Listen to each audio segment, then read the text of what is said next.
आज हम आपको सोमनाथ मंदिर के स्वतंत्रता के बाद के पुनर्निर्माण के बारे में बताने जा रहे हैं।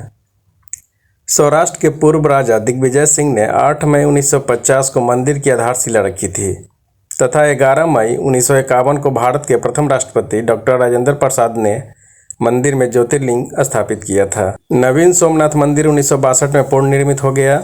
1970 में जामनगर की राजमाता ने अपने पति की स्मृति में उनके नाम से दिग्विजय द्वार बनवाया था। इस द्वार के पास राजमार्ग है और पूर्व गृह मंत्री सरदार वल्लभ भाई पटेल की प्रतिमा है। सोमनाथ मंदिर के निर्माण में पटेल का बड़ा योगदान रहा है। मंदिर के दक्षिण में समुद्र के किनारे एक स्तंभ है, उसके ऊपर एक तीर रखकर संकेत किया गया है कि सोमनाथ मंदिर और दक्षिण ध्रुव के बीच में पृथ्वी का कोई भूभाग नहीं है। आसमुद्रांत दक्षिण ध्रुव प्रयांत अवाधिता ज्योतिमार्ग।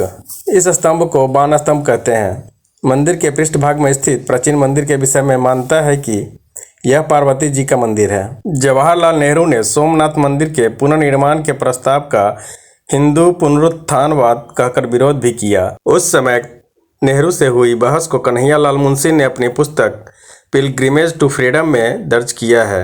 वे लिखते हैं, कैबिनेट की बैठक के अंत में जवाहरलाल नेहरू ने मुझे बुलाकर कहा, मुझे सोमनाथ के पुनरुद्धार के लिए किया जा रहा आपका प्रयास पसंद नहीं आ रहा है। यह हिंदू पुनरुत्थानवाद है। मैंने जवाब दिया, मैं घर जाकर जो कुछ भी घटित हुआ है उसके बारे में आपको जानकारी दूंगा। दिसंबर 1922 में मैं उस भग्न मंदिर की तीर्थ यात्रा पर निकला। वहां पहुंचकर मैंने मंदिर में भयंकर दुर्व्यवस्था देखी।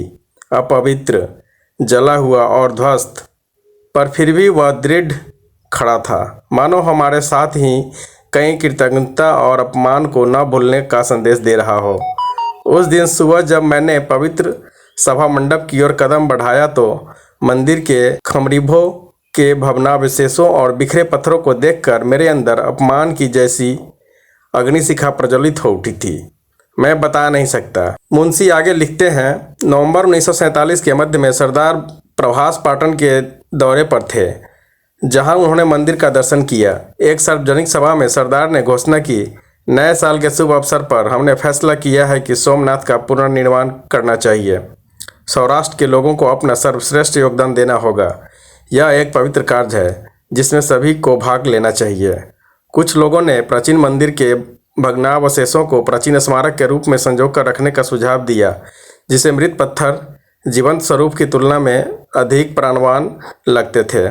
लेकिन मेरा स्पष्ट मानना था कि सोमनाथ का मंदिर कोई प्राचीन स्मारक नहीं, बल्कि प्रत्येक भारतीय के हृदय में स्थित पूजा स्थल था, जिसका पुनर्निर्माण करने के लिए अखिल राष्ट्र प्रतिबद्ध था। सोमनाथ मंदिर के उद्घाटन कार्यक्रम से करीब 3 महीने पहले नेहरू ने तत्कालीन राष्ट्रपति को चिट्ठी लिखी थी। यह चिट्ठी 13 मार्च 1951 को लिखी गई थी। उन्होंने लिखा था, अगर आपको लगता है कि निमंत्रण स्वीकार करना आपके लिए सही नहीं होगा तो मैं दबाव नहीं डालूंगा। नेहरू ने लिखा था कि प्रसाद की सोमनाथ यात्रा राजनीतिक महत्व ले रही है।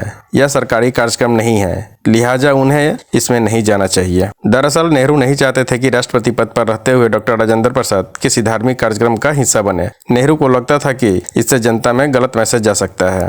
इसी के चलते नेहरू ने तत्कालीन राष्ट्रपति को रोकने की कोशिश की।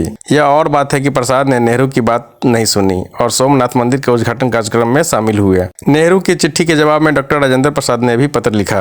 प्रसाद ने लिखा था, मैं अपने धर्म को बहुत मानता हूँ और इससे खुद को अलग नहीं रख सकता। फिर न केवल वह उद्घाटन में शामिल हुए, कार्यक्रम के अनुसार शिवलिंग की स्थापना भी की। तत्कालीन गृह मंत्री सरदार वल्लभ भाई पटेल ने सोमनाथ मंदिर के पुनर्निर्माण का प्रस्ताव रखा था।